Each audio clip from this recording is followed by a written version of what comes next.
students. In the previous video sessions, we already discussed about digital to digital conversion, analog to digital conversion. So now in this present video session, we'll discuss about digital to analog conversion. So in the case of digital to analog conversion, input data or information will be in terms of digital format, and while transmitting over the transmission medium, the digital data will be converted into analog signal. So the diagram shows digital to analog conversion. So here we can clearly observe that we are having the digital data as input, and through the transmission link the digital data is converted into analog signal. So the sender, we can call it as modulator, it will convert the digital data into analog signal. So this analog signal can be transmitted over the transmission media or channel or link to the receiver side. So now the demodulator, it will convert the analog signal into the digital data, and the finally the digital data will be received at the destination. That means across the receiver side. A sine wave is defined by three characteristics like amplitude, frequency and phase. When we can vary any one of these characteristics, keeping other two characteristics as constant. Suppose if you are keeping amplitude as constant and we can vary frequency and phase, or else we can keep frequency as constant and we can vary amplitude and phase, and so on. By changing one characteristics of a simple electric signal, we can use it to represent a digital data. We'll see how we can consider this concept under digital to analog conversion. Any one of these three characteristics like frequency, amplitude and phase can be altered, giving us at least three mechanisms for modulation. So for example, amplitude shift keying, frequency shift keying and phase shift keying. So these are the three different categories comes under digital to analog conversion. So or else I can say that the types of digital to analog conversions are amplitude shift keying, frequency shift keying and phase shift keying. So the diagram shows types of digital to analog conversion. The first one is ASK, that is amplitude shift keying. Second one is frequency shift keying, in short we can call it as FSK, and phase shift keying, in short we can call it as PSK. So combination of ASK and PSK, that is phase shift keying, that is nothing but QAM, quadrature amplitude modulation. So next we can consider aspects of digital to analog conversion. So while converting digital to analog or digital to analog modulation, so we have to consider two basic issues. One is bit rate and the second one is baud rate. So bit rate and baud rate, along with that we can also we need to consider the carrier signal as well. So we know that the definition of bit rate. So bit rate is nothing but the number of bits that can be transmitted in 1 second. Similarly, baud rate is a number of signal elements per second. Bit rate is number of bits per second, baud rate is number of signal elements per second. In the analog transmission of digital data, the baud rate is less than or equal to the bit rate. In the case of analog transmission, the baud rate is either equal to the bit rate or less than the bit rate. So next we can consider data element versus signal element. So data element is nothing but a smallest piece of information which is to be exchanged. So the smallest piece of information will always be in terms of bit. We can also define a signal element as the smallest unit of signal that will carry the data element. The signal element which carry the data element, that means so we can have the different signal values through which the bits can be transmitted. So we can define the data rate and the signal rate like the relationship between the data rate and the signal rate as S is equal to n into 1 by r baud. So we can have the relationship between the data rate and signal rate. S is equal to n into 1 by r. R is nothing but number of data elements per signal element. So where n is equal to data rate in terms of bits per second and r is the number of data elements carried in one signal element. The value of r in analog transmission, we can have the equation as log 2 to the base 2 of L, where L is equal to different signal elements. L is equal to signal elements. So consider one example. An analog signal carries 4 bits per signal element. If 100,000 signal elements are sent per second, compute the bit rate. So in this example, we have to calculate the value of capital N. So that is nothing but bit rate in terms of bits per second.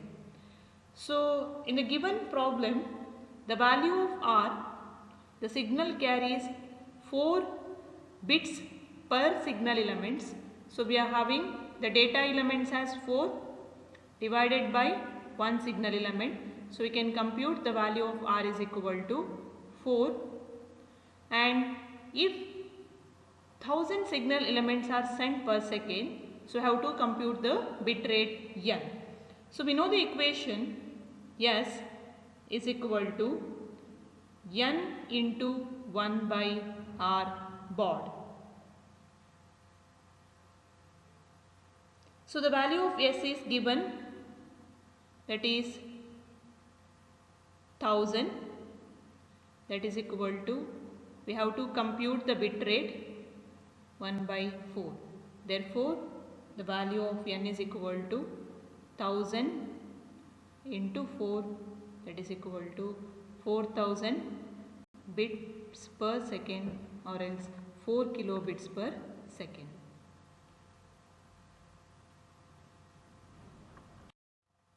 An analog signal has a bit rate of 8000 bits per second and baud rate of 1000 baud. How many data elements are carried by each signal element, and how many signal elements do we need? So here the value of S is given, that is baud rate, that is equal to 1000 baud, and the value of N is also given, that is bit rate, N is equal to 8000 bits per second. So we need to compute the value of small r as well as the value of N. So first we know the equation for baud rate. S is equal to N into 1 by R. So the value of S is 1000, that is equal to N is 8000 into 1 by R. So therefore the value of R is equal to 8000 by 1000. So we'll get the value of R as 8. So next, on simplification of R, we can compute the value of N. We know the equation for R is equal to log 2 to the base 2 of N. The value of R is known, that is 8, that is equal to log 2 to the base 2 of N. So L is equal to 2 power 8. So therefore L is equal to 2 power 8 is equal to 256. The required bandwidth for analog transmission of digital data is proportional to the signal rate. So that means the bandwidth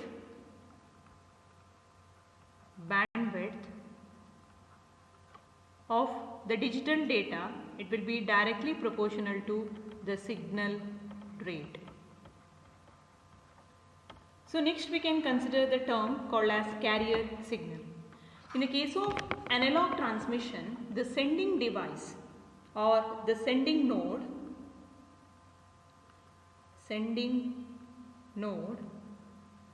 it will produces a high frequency signal, and this high frequency signal, it will act as a base for the information. So sending node, it will produces the high frequency signal, so that will be a base for the information signal. So this base signal is called as carrier signal. This base signal is called as carrier signal or carrier frequency. In short, we can define carrier signal as high frequency signal which can be produced by the sending node, and it will act as a base for the information of the signal. Amplitude shift keying or ASK. In the case of amplitude shift keying, the amplitude of the carrier signal is varied in order to create the signal elements. The other characteristics of the sine wave, like phase and frequency, will be kept constant. So we can vary the amplitude of the signal.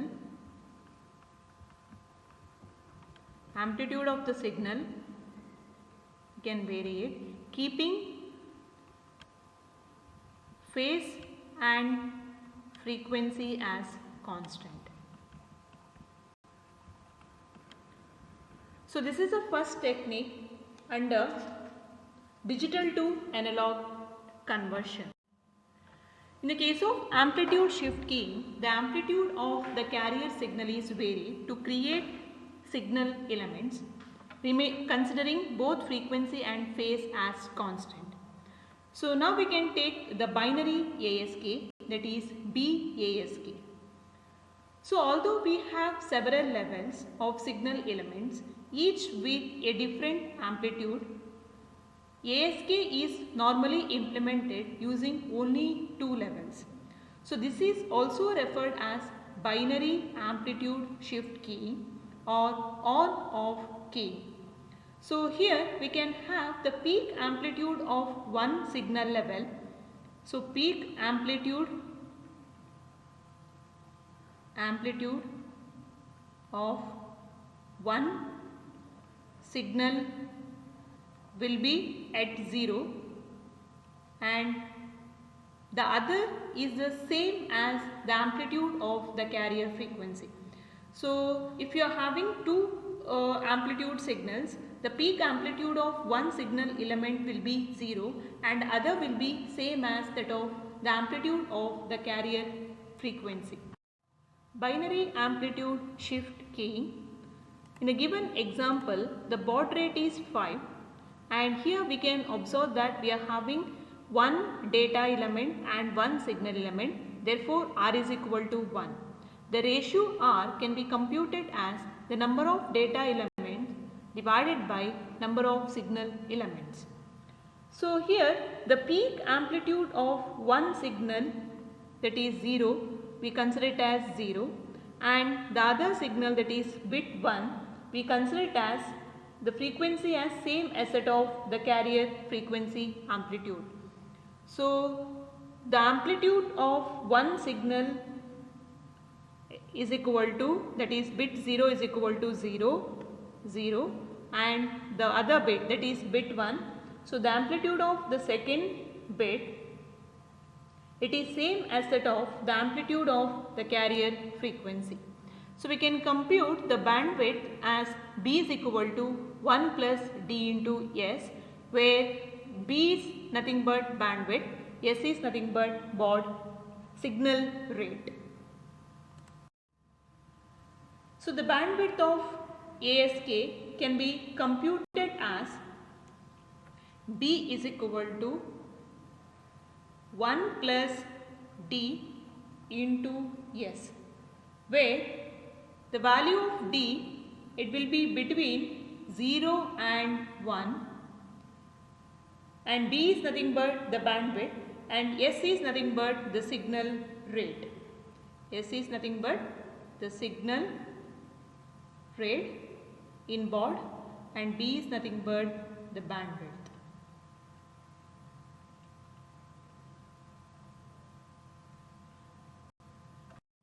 Now we can consider implementation of binary ASK. In a case of binary ASK, we can consider two different peak amplitudes. So for example, if you are having the pattern, data pattern as 1, 0, 1, 1, 0. So in general, we can represent the pattern as if it is 1 means high, if it is 0 means 0. 1 means high, 1, 1 and followed by 0. So and we are having the carrier signal. So this is the amplitude of the carrier signal. So now in the case of implementation of binary ASK, so we have to consider the peak amplitude of the carrier signal. So here bit 0 can be modulated as by considering the same amplitude of the carrier signal. So here the carrier signal amplitude is still here, and here also we can write the same signal, and bit 0 can be considered as 0, bit 1 1 can be considered as the peak amplitude of the second signal, so that is bit 1 is same as that of the amplitude of the carrier signal. Once again bit 0 is equal to 0. So here we can observe that we are having the multiplier block, and so this is the actual digital signal and the oscillator block. So it will behave as, this block will behave as the multiplier block, and finally we can get the modulated signal. We have an available bandwidth of 100 kHz which spans from 200 to 300 kHz. What are the carrier frequencies and the bit rate if we modulated our data using ASK with D is equal to 1? So now we have to consider the middle of the bandwidth. Suppose the bandwidth is 100, bandwidth is given it as 100 kHz. So the middle of the bandwidth is located at 250. Why? Because the bandwidth is spanning from 200 kHz to 300 kHz. The center is 250 kHz. So this means that our carrier frequency may be around 250 kHz. So now we can compute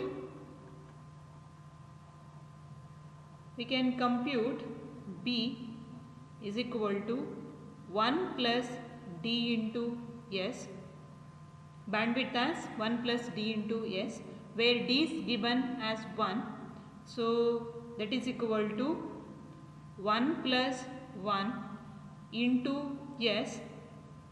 So that is equal to 2 into S. We can write S as 2 into N into 1 by R.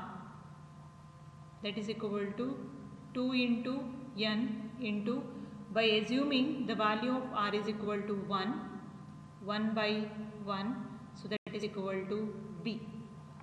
So bandwidth is given, the value of bandwidth is 100 kilohertz, that is equal to 2 times n. So we need to calculate the bit rate. N is equal to 100 by 2, that is equal to 50 kilobits per second. Multi-level ASK. So in the previous discussion we considered binary ASK, in which we can have two different amplitude levels.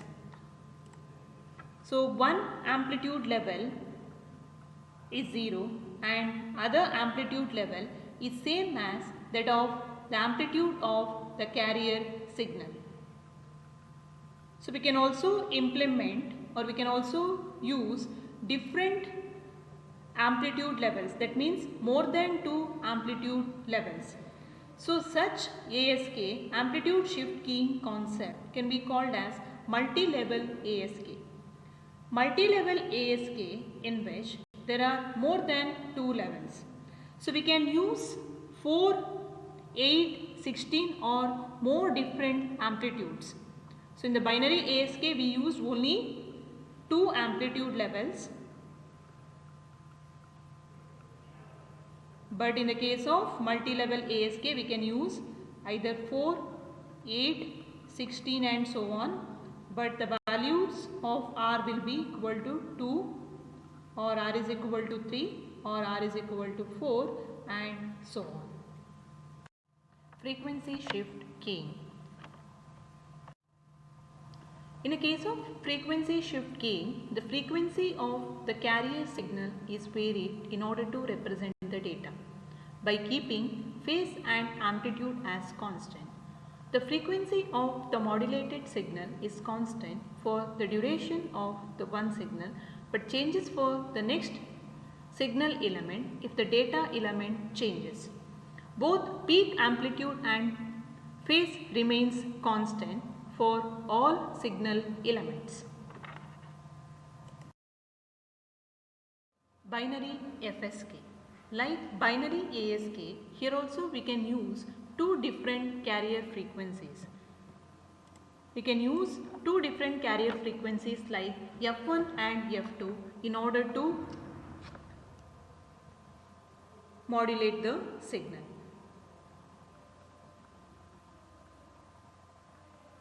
The carrier frequency F1 can be used if the data element is 0, and the carrier frequency F2 can be used if the data element is 1. So here we can observe that if the data element is 1, we can use the carrier frequency F1. Here it is F2.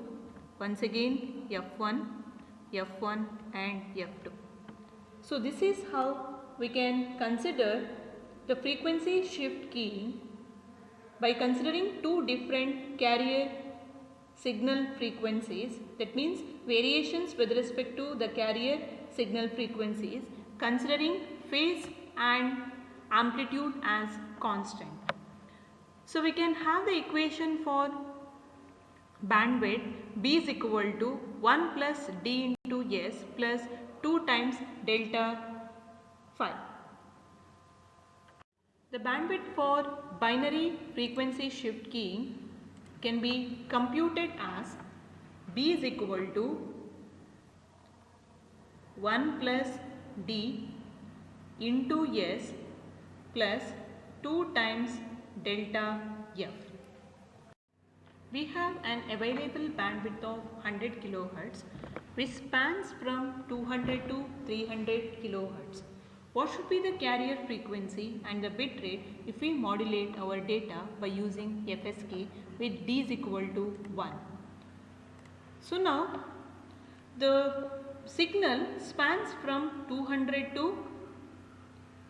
kHz to 300 kHz. The midpoint is 250 kHz. So therefore, we can compute the difference delta F that is 2 times delta F as 50 kilohertz. 50 kilohertz.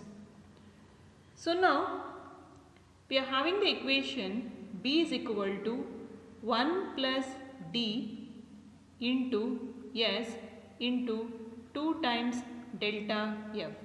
The value of D is given 1 plus 1 into S into 50. B, the value of B is 100K. So therefore S is equal to 25 kilowatt. Or we can say that the data rate N is equal to S. So therefore 25 kilobits per second.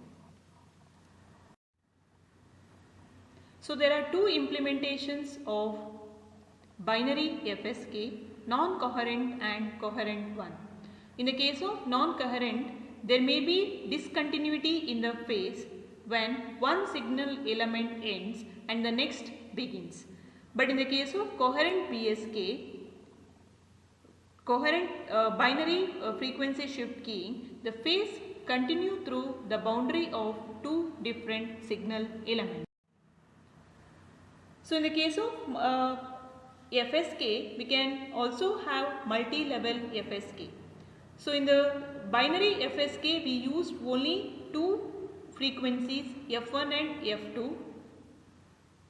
But if you are using more than two frequencies, so we can call such technique as multi-level FSK. So in the case of multi-level FSK, we can use different carrier frequencies like F1, F2, F3 and F4.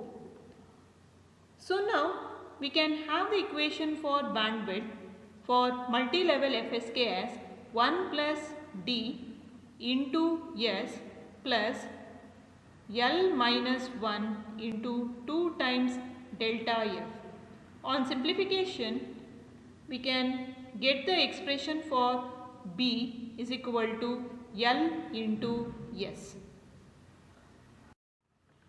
We need to send data 3 bits at a time at a bit rate of 3 megabits per second. The carrier frequency is 10 megahertz. Calculate the number of levels, the baud rate and the bandwidth. So we can compute the number of levels L, that is equal to 2 power 3, that is equal to 8. And the baud rate that is equal to bit rate divided by total number of bits. Which can be transmitted per second. So that is equal to 3 megabits per second divided by 3. So you will get 1 mega baud. This means that the carrier frequency must be 1 megahertz.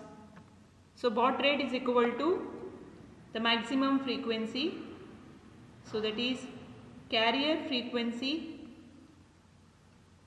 will be around 1 megahertz. So therefore 2 times delta F, that is equal to 1 megahertz. So now we can compute the bandwidth B is equal to, the equation is L into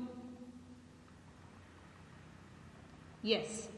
So that means L is equal to 8, S means baud rate, that is equal to 1. So bandwidth is equal to, this is 1 mega, that is equal to 1 megahertz.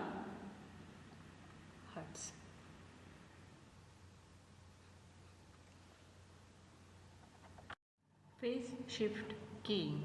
In short, we can call it as PSK. So in the case of PSK, we can consider three parameters of the sine wave like phase, amplitude and frequency. So here we can vary phase, but we can keep amplitude and frequency as constant. So in phase shift keying, the phase of the carrier signal is varied in order to represent two or more different signal elements. Usually the signal elements may be either bit 0 and bit 1.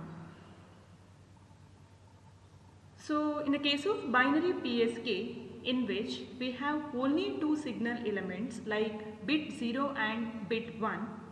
So the one signal element can be represented with the phase angle of 0 degree and other can be represented with the phase of 180 degree. So the diagram shows how we can represent the signal elements. So here bit 1 is considered with 0 degree phase value and bit 0 is considered with 180 degree phase value.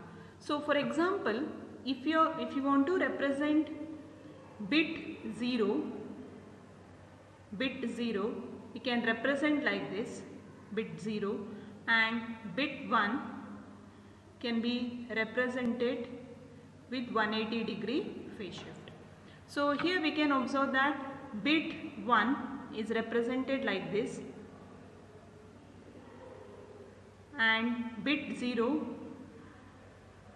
is considered along with 180 degree phase shift. And we can compute the bandwidth of PSK like bandwidth B is equal to 1 plus D into S. The bandwidth is same as that of BASK, that is binary ASK, but which is less than that of binary frequency shift keying.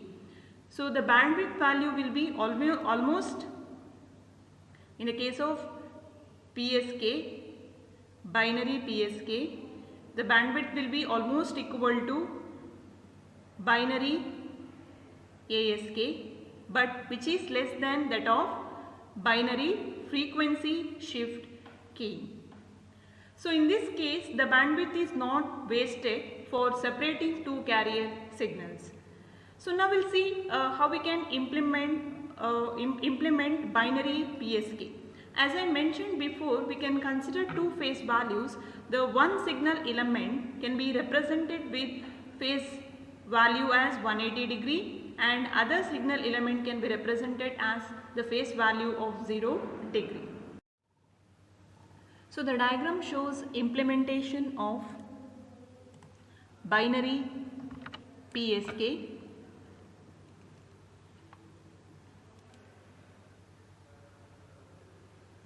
So in the diagram we can clearly observe that we are having one carrier signal and one more is modulated signal. So in the case of carrier signal, we can have the same frequency as well as the same phase angle for bit 0 and bit 1.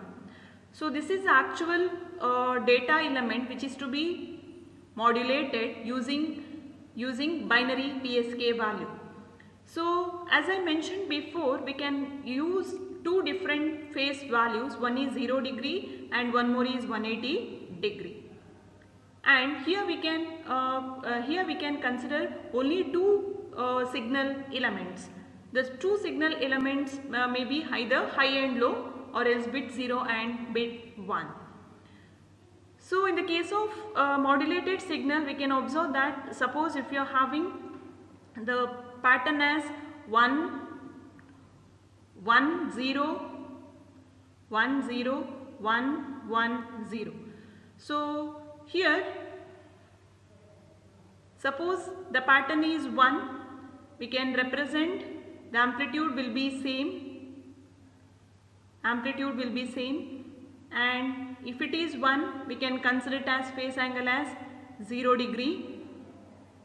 There is no phase difference with the carrier signal. Here we can observe that there is no phase difference between the carrier signal and modulated signal. But if the bit pattern is 0, if it is 0, I can say that the modulated signal is 180 degree. The modulated signal has the phase difference of 180 degree while compared with the carrier signal. So I have to consider the pattern from the negative side. So if it is 1, 0, I can consider from the negative cycle like this. So this is nothing but, you can start from like this. 1 is, if it is 1 means there is no phase difference between the carrier signal and the modulated signal. So similarly here also there is no phase difference, carrier signal and modulated signal are in phase.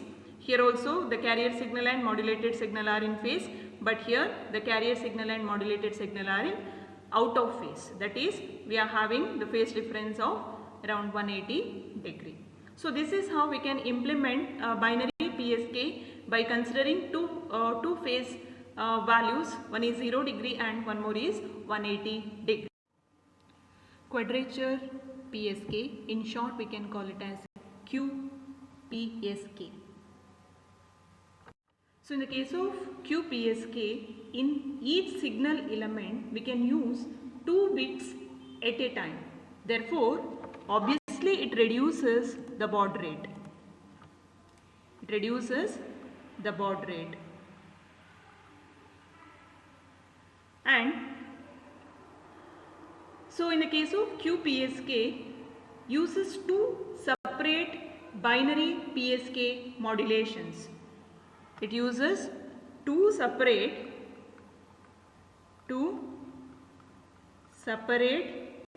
binary PSK modulations.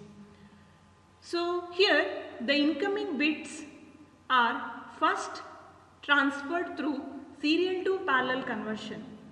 So this serial to parallel conversion unit, it will send one bit to one modulator block and the next bit to the other modulator block. So in the case of QPSK, the duration of each bit in the incoming stream, if it is equal to T, the duration of each bit sent to the corresponding binary PSK signal is 2T. So in the diagram, we can clearly notice that we are having 2 bits like bit 0 and bit 1. For example, if this is bit 0 and bit 1. So this is nothing but binary PSK. This is the carrier signal and this is the modulated signal. So carrier signal bit 0 we can consider while compared with the carrier signal. So this is 180 degree. This signal has 180 degree phase shift, and here bit 1 is the carrier signal and modulated signal, both are in phase. So in the case of QPSK, as I mentioned before, which uses 2 separate binary PSK modulations. So here we have to consider 2 different angles in order to represent each bit. For example, bit 0 can be represented with the angle of 135 degree as well as minus 45 degree. Similarly, bit 1 we can take it as plus 135 and plus 45 degree. So this is the actual carrier signal. This is the actual carrier signal. So we can represent bit 0, the first bit 0 from the stream of bits has the phase angle or phase difference with the carrier signal as minus 135. The second signal, it has the phase difference of around minus 45, and bit 1 is plus 35 and plus 45. So here we can observe that in the case of QPSK, it uses two separate binary PSK modulators. So from the incoming stream of bits, the first bit will be sent to this modulator block, the next bit will be sent to the next modulator block, and separate the output of the first modulator and the second modulator will be summed over here in order to get the actual output from the QPSK block. So as I mentioned before, the two composite signals which can be created by the each multiplier are the sine wave with the same frequency but different phase angles. So later they can be added in order to get the final resultant value. So we considered 4 different possible phase values like 45, minus 45, 35 degree and minus 35 degree. So therefore we can say that the total number of signal elements in the output signal, the total number of signal elements, we can take it as L is equal to 4, and we can have 2 bits per signal element. So we can have 2 bits per signal element. Bits per signal elements is equal to 2. Therefore ratio R is equal to data element is 4, total number of signal element is 2. So therefore ratio R is equal to data element to the signal element, therefore 4 by 2 is equal to 2.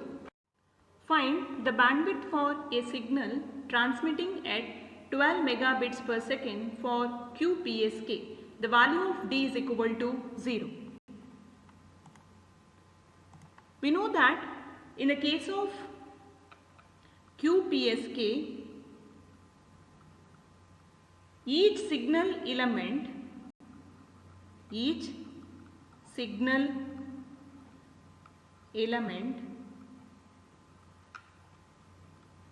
carries 2 data elements.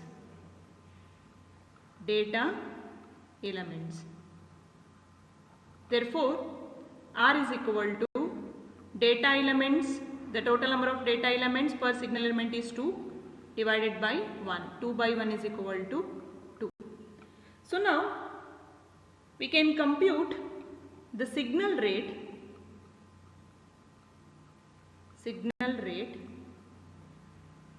or else baud rate as n into 1 by R. N is given it as 12 mega into 1 by 2, that is equal to 6 mega baud. So now the value of D is given it as 0. Therefore the bandwidth of the signal will be equal to the baud rate, yes, and the bandwidth is equal to 6 megahertz. Therefore we can say that the value of bandwidth for transmitting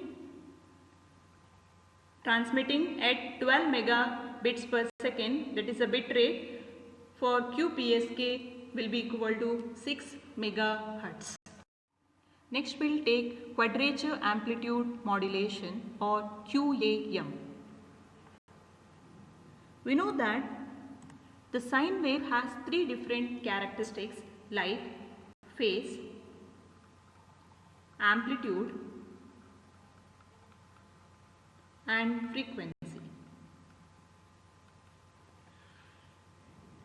So we already considered ASK, PSK and FSK concepts. In the case of PSK and FSK, we considered 2 parameters as constant by considering or by dealing one characteristics of the sine wave. So in the case of ASK, we varied the amplitude. In the case of PSK, we varied the phase angle, and in the case of FSK, we considered two different frequencies. So that is FSK. But what happens if you are modifying two characteristics of the sine wave? If you are modifying two characteristics of the sine wave, that means what happens if you combine ASK and PSK? In the case of ASK, we varied amplitude of the signal, but in the case of PSK, we varied phase angle by keeping amplitude and frequency as constant. So the idea of using two carriers, one in phase and other in other quadrature, with different amplitude levels like ASK for each carrier signal. So which is the actual concept behind the quadrature amplitude modulation or QAM? In short, we can conclude that QAM is nothing but combination of ASK and PSK. That is, quadrature amplitude modulation is a combination of ASK and PSK.